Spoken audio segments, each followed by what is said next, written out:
जय हिंद साथियों। Okay classes के यूट्यूब चैनल में आप सभी का एक बार फिर से स्वागत है। जैसा कि आपको पता होगा, इस समय पर ICAR टेक्नीशियन का जो एग्ज़ाम है वो ज़ोरों शोरों से चल रहा है। कल यानी कि 7 जुलाई को आपका पेपर शुरू हुआ था और आज 8 जुलाई है और 8 जुलाई को यहाँ पर सेकंड शिफ्ट का जो एग्ज़ाम है वो ख़त्म हो चुका है। तो मैं आपके सामने लेकर आ चुका हूँ 8 जुलाई के सेकंड शिफ्ट में पूछे गए GK GS के प्रश्नों का 100% रियल एनालिसिस। जल्दीबाजी के चक्कर में हम गलत प्रश्नों को इंक्लूड नहीं करते हैं। देर आए लेकिन दुरुस्त आए, इसलिए जो भी प्रश्न आपको बताएंगे 100% रियल है। वीडियो को अंत तक देखें और अगर पसंद आए तो लाइक करें, चैनल को सब्सक्राइब करना ना भूलें।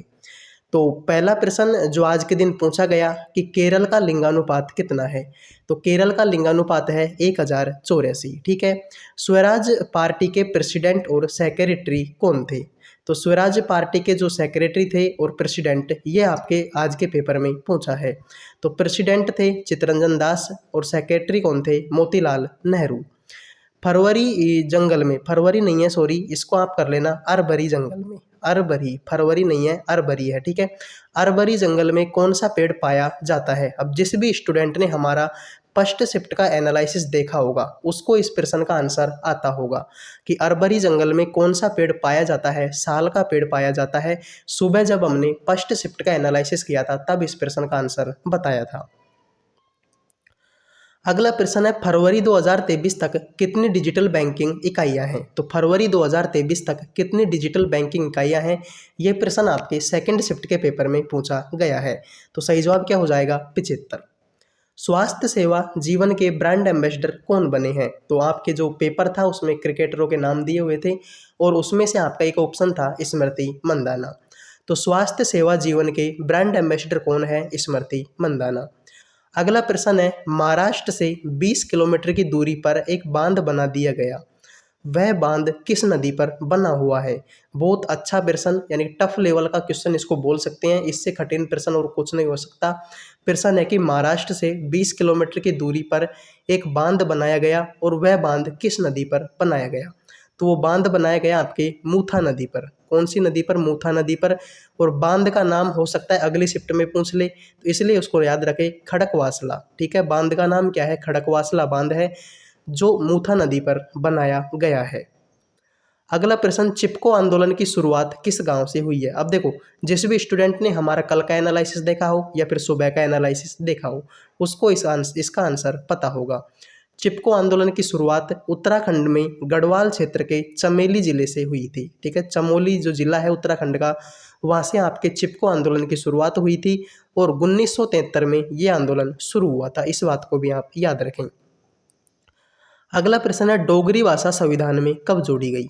तो डोगरी जो है भारत के जम्मू कश्मीर, हिमाचल प्रदेश के कांगड़ा और उत्तरी पंजाब के कुछ प्रांत में बोली जाने वाली एक भाषा है। सुबह हमने ये प्रश्न बताया था कि डोगरी भाषा कहाँ कहाँ पर बोली जाती है। प्रश्न आया कि डोगरी भाषा संविधान में कब जोड़ी गई? तो वर्ष 2003 में इसे भारतीय संविधान की 8वीं अनुसूची में शामिल किया गया। तो डोगरी भाषा को संविधान में कब जोड़ा गया? 2003 में 8वीं अनुसूची में जोड़ा गया। 8वीं अनुसूची में वर्तमान में कितनी भाषा है? 22 भाषाओं को जो है 8वीं अनुसूची में दर्जा दिया गया है। अगला प्रश्न जैन धर्म में क्षमा वाले फेस्टिवल को क्या कहते हैं? तो क्षमावाणी पर्व या क्षमा दिवस दिगंबर जैन धर्मावलंबियों द्वारा मनाए जाने वाला एक खास पर्व है। इसे क्षमावाणी, क्षमावानी या क्षमा पर्व भी कहते हैं। दिगंबर अनुयायियों द्वारा यह पर्व आश्विन मास कृष्ण पक्ष की एकम के दिन मनाया जाता है। ठीक है। अगली शिफ्ट के लिए इसको याद कर लेना कि ये जो क्षमा फेस्टिवल है ये कब मनाया जाता है? आश्विन मास कृष्ण पक्ष की एकम को। तो प्रश्न था कि जैन धर्म में क्षमा वाले फेस्टिवल को क्या कहते हैं? क्षमावाणी कहते हैं, क्षमावानी कहते हैं या फिर क्षमा पर्व भी इसको कहते हैं। अगला प्रश्न जो आज के दिन पूछा गया कि अमृता देवी अवार्ड किसने शुरू किया? तो अमृता देवी का संबंध है किससे? राजस्थान से। देखो, राजस्थान में भी एक चिपको आंदोलन हुआ था, उस आंदोलन से संबंध किसका था? आपके अमृता देवी बिश्नोई का। तो अमृता देवी बिश्नोई वन्यजीव संरक्षण पुरस्कार वन्यजीव संरक्षण के लिए भारत सरकार द्वारा स्थापित एक राष्ट्रीय पुरस्कार है। तो अवार्ड किसने शुरू किया? भारत सरकार ने। मधुमक्खी के काटने पर क्या लगाया जाता है, ये प्रश्न आज के पेपर में पूछा गया। तो बेकिंग सोडा, सिरका या फिर शहद भी लगा सकते हैं।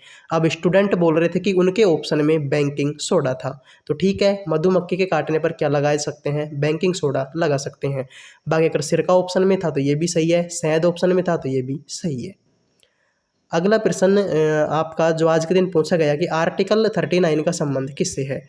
तो देखो, आर्टिकल 39 में बहुत सारी चीज़ें हैं।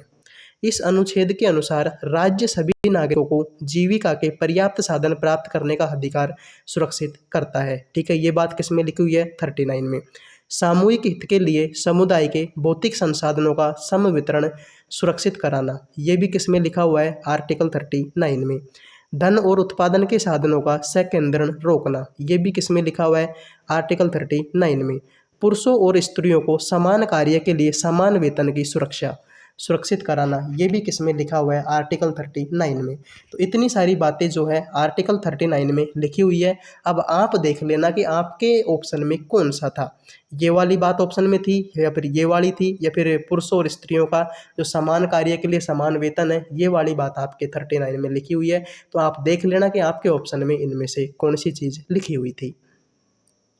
अगला प्रश्न जो आज के दिन पूछा गया कि पुरुष हॉकी वर्ल्ड कप फाइनल कहाँ पर हुआ था। तो पुरुष हॉकी वर्ल्ड कप का जो फाइनल है उड़ीसा के भुवनेश्वर के कलिंगा स्टेडियम में हुआ था। करंट अफेयर जब हम पढ़ाते हैं तो बार बार इस प्रश्न को हमने रिपीट किया था। इसका जो विजेता है वो जर्मनी है और उपविजेता कौन है, बेल्जियम है। ठीक है, जो फाइनल मैच है वो जर्मनी और बेल्जियम के बीच में हुआ था, तो जर्मनी की इसमें क्या हुई थी, जीत हुई थी। तो प्रश्न सिर्फ इतना है कि पुरुष हॉकी वर्ल्ड कप फाइनल कहाँ पर हुआ। तो फाइनल हुआ उड़ीसा के भुवनेश्वर के कलिंगा स्टेडियम में।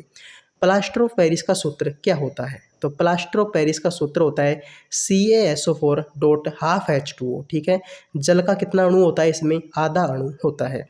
तो प्लास्टर ऑफ पेरिस का जो सूत्र है वो होता है CaSO4.12H2O। तो स्टूडेंट्स, ये कुछ प्रश्न थे जो आपके ICAR के सेकंड शिफ्ट में पूछे गए हैं। अगर आपको PDF चाहिए तो आप हमारे टेलीग्राम चैनल को ज्वाइन कर सकते हैं। मिलते हैं नेक्स्ट वीडियो में। जय हिंद, जय भारत।